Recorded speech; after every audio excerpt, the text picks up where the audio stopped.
महाराष्ट्र के एक गांव में एक ब्राह्मण रहते थे। उनके घर में केवल 4 लोग थे। वो ब्राह्मण, उनकी पत्नी ब्राह्मणी, उनका पुत्र और उनकी पुत्रवधू। उनकी पुत्रवधू बड़ी ही साध्वी और भक्ता थी, जिनका नाम सखुबाई था। वह बचपन से ही संत महात्माओं का संग करके निरंतर श्री कृष्ण के चिंतन में तन्मय रहती थी।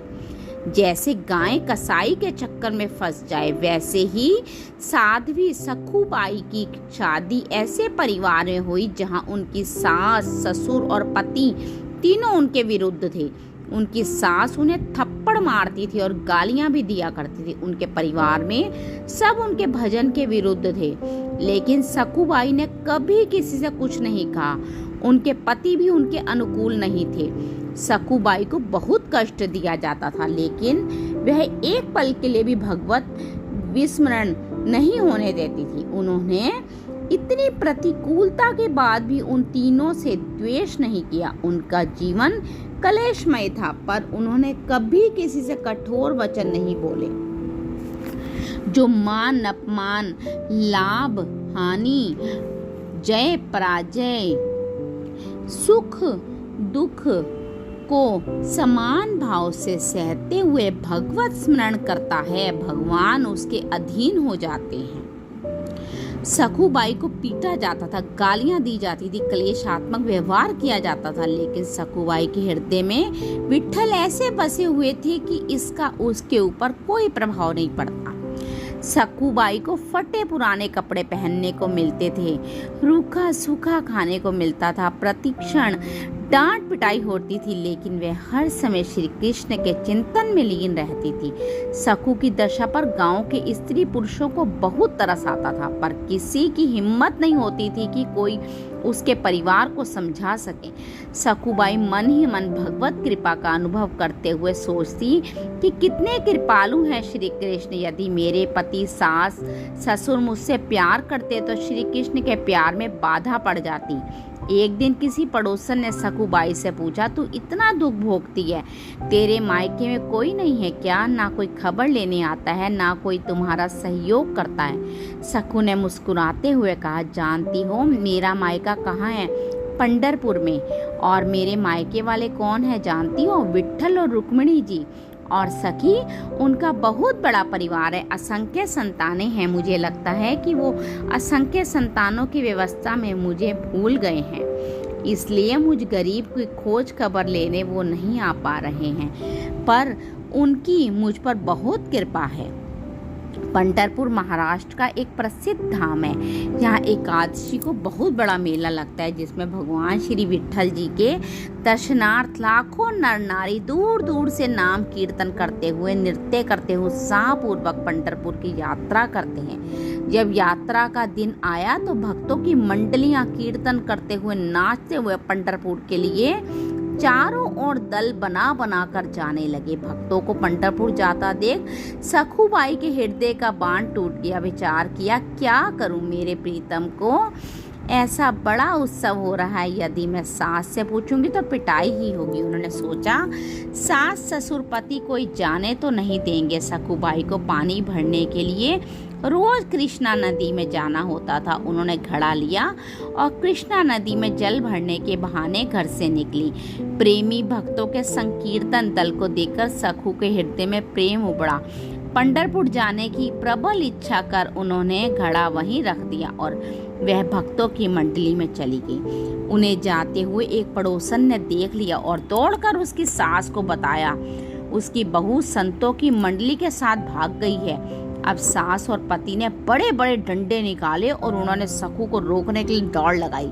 उन्होंने देखा तो सखुबाई अपने प्रीतम के दर्शन के लिए विशेष उत्सुक थी और भक्तों के बीच में भगवत प्रेम में उन्मत्त हो रही थी। उनकी सास ने उनके बाल पकड़े, घसीट के उन्हें बाहर लाई और वहीं उन्हें डंडे से मारना शुरू कर दिया। घर ले जाकर तीनों ने मिलकर उनकी पिटाई की। सखुबाई सिर्फ हाँ विट्ठल, हाँ कृष्णा, हाँ गोविंद कहती रही। उनकी सास ने कहा, यह तो मामूली मार है, इससे ये मानने वाली नहीं है। ऐसा पीटो कि ये चलने के लायक न रहे, वरना ये फिर भाग जाएगी और पंढरपुर की यात्रा करेगी।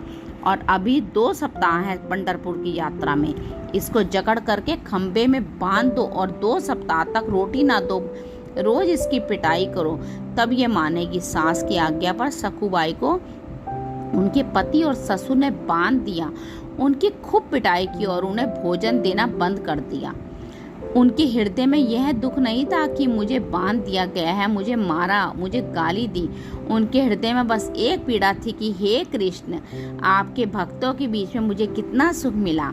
पहली बार जीवन में भक्त मंडली में मुझे नाचने को मिला। मैं आपके दर्शन के लिए जा रही थी। मेरी सामर्थ्य नहीं कि मैं इस जन्म में इस नरक से निकल सकूं। हे करुणा निधान, क्या ऐसा नहीं हो सकता कि मैं इस जन्म में आपके दर्शन कर पाऊं? क्या मैं आपके मंदिर में आपके भक्तों के बीच में नाच सकती? सखुबाई आंसू बहाते हुए कह रही थी कि हे कृष्ण, ऐसा कुछ उपाय करो कि मैं आपके दर्शन कर सकूं। मैं बहुत पतित हूँ, दीन हूँ, अधम हूँ। मेरी सामर्थ्य नहीं है कि मैं आप तक आ सकूं। हे प्रभु, आप कृपा करो। बहुत सुंदर अवसर मिला है। भक्तों की मंडलियां जा रही हैं आपके दर्शन के लिए। बार बार अवसर नहीं आएगा। नाथ, आप कृपा करोगे तो तभी दर्शन हो सकते हैं। मेरी सामर्थ्य नहीं है कि मैं इस चंगुल से छूट सकूं। सखुबाई श्री हरि का आंतरिक चिंतन कर रही थी। जब भक्त तकलीफ में हो तो हरि को चैन कैसे पड़ सकता है? रुक्मणी जी ने देखा तो प्रभु के चेहरे पर उदासी और बड़ी चिंता थी। उन्होंने ठाकुर जी को पूछा कि हे नाथ, आप चिंता में कैसे? लगता है कोई भक्त कष्ट में है। भगवान ने कहा, हाँ, एक ऐसी भक्त है जिसको बहुत पीटा जा रहा है, कलेश दिया जा रहा है। वो मुझसे मिलना चाह रही है और उसको बांध दिया गया है। आपको थोड़े दिन के लिए हमसे विरह सहना पड़ेगा, क्योंकि हमें कुछ दिन वहाँ रहना पड़ेगा, तभी बात बनेगी। रुक्मिणी जी से ऐसा कहा और प्रभु तत्काल सखुबाई के समीप गए। उन्हें ना भोजन दिया जा रहा है, ऊपर से गालियां दी जा रही हैं, पिटाई की जा रही है। सखुबाई की आंखों से अश्रु बह रहे थे और वो प्रभु के ध्यान में निमग्न थी। प्रभु ने एक बहुत सुंदर नवयुवती का रूप धारण किया और बोले, सखुबाई, मैंने सुना है तुम पंढरपुर आना जाना चाहती हो, चलोगी मेरे साथ पंढरपुर? सखुबाई ने आँख खोली और कहा, सखी, मुझ पापिन के भाग्य में ऐसा कहाँ कि मैं भक्त मंडली के साथ पंढरपुर जाऊं। तुम देख तो रही हो मेरी दशा। स्त्री रूपी ठाकुर जी ने कहा, बाई, तुम जानती नहीं हो, मैं तुम्हें बहुत समय से जानती हूँ। तुम मेरी बहुत प्रिय सखी हो। उदास मत हो। मैं जिसकी सखी होती हूँ उसको मैं कभी उदास नहीं देख सकती। मैं तुम्हारी रस्सी खोल देती हूँ और तुम भागो, जाओ मंडली के साथ। सखुबाई ने कहा, मेरी सांस फिर पकड़ लेगी। प्रभु बोले, बिल्कुल नहीं, इसकी तो चिंता ही मत करो। ठाकुर जी ने सखुबाई को निकाला और स्वयं सखुबाई का रूप धारण करके रस्सी में बंध गए। जिनका नाम स्मरण करने से माया का बंधन टूट जाता है, जिनको पाना बड़े बड़े योगियों के लिए दुर्लभ है, वही भगवान अपनी भक्त सखुबाई के लिए एक साधारण स्त्री की तरह बंध गए। ठाकुर जी चुपचाप चाटे खा रहे हैं। ठाकुर जी को कई दिन हो गए, भोजन नहीं मिला, पानी नहीं मिला और रोज उनकी पिटाई भी हुई। 14 दिन बीत गए। प्रभु बंधे रहे, रोज डंडे और गालियां खा रहे हैं। उनके पति को उन पर दया आई तो उन्होंने सखुबाई के रूप में जो ठाकुर जी बंधे थे उनको खोल दिया। पति की आज्ञा अनुसार सखुबाई रूपी भगवान कृष्ण ने स्नान किया, सुंदर रसोई बनाई और सबको खिलाया। भोजन पाने के बाद तीनों के हृदय में बहुत प्यार उदय हुआ। सखुबाई भगवान ने अपनी सेवा और सुंदर व्यवहार से पति, सास और ससुर तीनों के स्वभाव को बदल दिया। अब तीनों सखुबाई स्वरूप श्री भगवान कृष्ण से बहुत प्यार करने लगे। उधर सखुबाई पंढरपुर पहुँच के नाम संकीर्तन करते हुए नाच रही है। प्रभु के प्रेम में वो इस बात को भी भूल गई कि मेरी जगह कोई और सखी बंधी हुई है। आनंद में विभोर हुई सखुबाई ने चंद्रभागा नदी में स्नान करके मंदिर के अंदर प्रवेश किया।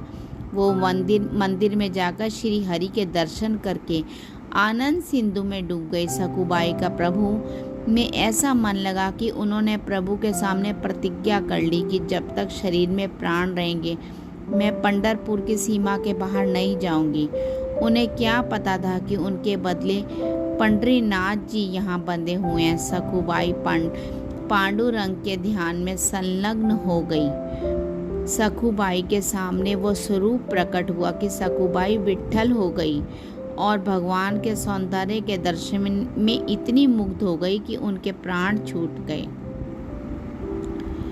एक ब्राह्मण उस मंडली में आया था। उसने सखुबाई की लाश को देखा। उसने साथियों को बुलाया और सबने मिलकर सखुबाई के शरीर का अंत्येष्टि संस्कार किया। अंत्येष्टि संस्कार करने के बाद इधर रुक्मणी जी ने विचार किया कि ठाकुर जी कह के गए थे कि कुछ ही दिनों में वापस आ जाऊंगा, आज तक वापस नहीं आए। फिर ध्यान दे के देखा कि जिसके लिए गए थे उसने तो शरीर ही छोड़ दिया। उसके शरीर का अंतिम संस्कार भी हो गया। अब मेरे प्रभु को तो बहू बनकर वहाँ रहना ही पड़ेगा। अब रुक्मणी जी को बड़ी चिंता हुई। रुक्मणी जी शमशान पहुंची और उन्होंने सखुबाई के राख हड्डी वगैरह को एकत्रित किया और प्रेम दृष्टि से देखा तो सखुबाई जीवित हो गई। सखुबाई को ऐसा लगा जैसे वह गाढ़ निद्रा से जगी हो। रात को स्वप्न में रुक्मणी जी ने सखुबाई से कहा, देखो पुत्री, तुम्हारा प्रण पूरा हुआ। तुमने कहा था कि जब तक इस शरीर में प्राण रहेंगे मैं पंढरपुर की सीमा के बाहर नहीं जाऊंगी। तुम्हारा वह शरीर तो जल गया, अब तुम लौट जाओ। मेरे प्रियतम तुम्हारे रूप में तुम्हारे घर पर है। आदेश पाकर सखुबाई आनंद मग्न होकर 2 दिन बाद यात्रियों के साथ वापस लौट आई। सखु को आता देख सखु वेशधारी भगवान पंडरीनाथ जो वहाँ बहु रूप में थे, उन्होंने सोचा कि अगर वो यहाँ आ गई और मैं भी यहाँ रहा तो गड़बड़ हो जाएगी। ठाकुर जी ने तत्काल सास से कहा कि मैं पानी लेने जा रही हूँ। उन्होंने घड़ा लिया, घाट पर आई और पूर्व परिचित सखी का वेश धारण कर सखुबाई से मिली। उन्हें देखते ही सखुबाई को सारी बातें याद आ गईं। सखुबाई ने दौड़ करके उन्हें हृदय से लगाया और कहा, सखी, आपकी कृपा से मुझे पंढरपुर जाने को मिला। मुझे मेरे ठाकुर जी के दर्शन हुए। उनके चरणों को पकड़ लिया। बहन, तुम्हें बहुत कष्ट भोगना पड़ा होगा मेरी वजह से। ठाकुर जी ने कहा, तुम चिंता मत करो, तुम सखी हो गई ना? सखुबाई ने कहा, हाँ। ठाकुर जी ने कहा, मुझे कोई कष्ट नहीं हुआ। यदि तुम्हें सुख मिला तो हर कष्ट मेरे लिए सुखमय है। तुम ये घड़ा लो, इसमें जल भरो और घर जाओ। सखुबाई घड़ा भरकर अपने घर को गई और ठाकुर जी अंतर ध्यान हो गए। सखुबाई घड़ा उठाकर घर पहुंची और स्वाभाविक अपने काम में लग गई। सखुबाई को सास, ससुर और पति के बदले हुए स्वभाव को देखकर बड़ा आश्चर्य हुआ कि इतना प्यार मिल रहा है। दूसरे दिन वो ब्राह्मण जिसने सखुबाई के शरीर का अंतिम संस्कार किया था वापस आ गया। उसने सखुबाई के घर पहुंचकर कहा कि मैं एक खबर देने आया हूँ। तुम्हारी बहू पंढरपुर गई थी, जहाँ ठाकुर जी के दर्शन करके उसके प्राण निकल गए और हम सब ने उसके शरीर का अंतिम संस्कार कर दिया। परिवार वालों ने कहा, हमारी बहू तो घर के अंदर है। आवाज़ लगाई, सखुबाई सामने आ गई। उस ब्राह्मण के होश उड़ गए। आखिर ब्राह्मण के बहुत कहने पर उन्होंने सखु को अपने पास बुलाकर पूछा कि हमने तुम्हें यहाँ बांध रखा था, लेकिन ये कहते हैं कि तुम पंढरपुर में गई और वहाँ मर गई। कैसी बात है ये? सखुबाई ने कहा, ये जो कह रहे हैं बिल्कुल सत्य है।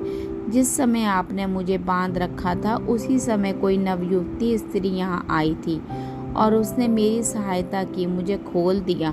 मैं भक्तों के साथ पंढरपुर गई और यहाँ बंदी रही। वही औरत मुझे तो वहाँ भेज दिया और स्वयं आपका प्रतिकूल व्यवहार सहती रही। मैं पंढरपुर जरूर गई थी। वहाँ एक दिन मुझे बेहोशी भी हुई। बाद में मुझे मालूम हुआ कि मैं मर गई थी और मेरे शरीर को जलाया गया था, पर रुक्मिणी जी ने मुझे पुनः जिंदा कर दिया और वापस भेज दिया। मैं जब नदी के पास आई तो वह युवती जिसने मुझे खोला था वो मुझे घड़ा देकर चली गई। आप लोग जानते हैं वो युवती कौन थी? सास, ससुर, पति ने कहा, हमें तो पता नहीं। सखुबाई ने कहा, जब वो चली गई तो मुझे पता चला कि वो मेरे पांडुरंग का विट्ठल ही थे। आप लोगों का बड़ा सौभाग्य है कि आपको मेरे इष्ट के दर्शन हो गए। यह सुनते ही सखुबाई के सास ससुर पति उसके चरणों में गिर पड़े और कहा कि हमने तुम्हें पहचाना नहीं। हमारे घर में ऐसी परम भक्त परम साध्वी रहती है जिसके अधीन श्री भगवान हैं। विट्ठल, हमने तुम्हें बहुत सताया, हम पर कृपा करो। संत सखुबाई ने सास ससुर और पति को भक्ति का उपदेश दिया। तीनों भजन परायण होकर सखुबाई की कृपा से भगवत धाम को प्राप्त हुए। यदि उपासक भक्ति मार्ग में आगे बढ़ रहा हो और उसके जीवन में प्रतिकूलता आए तो उसे आनंदित होना चाहिए कि अब हरि जल्दी ही आने वाले हैं। जब जब प्रतिकूलता किसी भक्त के जीवन में आई तो भगवान का ऐसा अवतार हुआ जो ना तो पुराणों में लिखा है और ना ही शास्त्रों में। हरि हमें हर क्षण देख रहे हैं। कभी निराश मत होना चाहिए। चाहे जितना दुख क्लेश आए, हमें निराश नहीं होना चाहिए।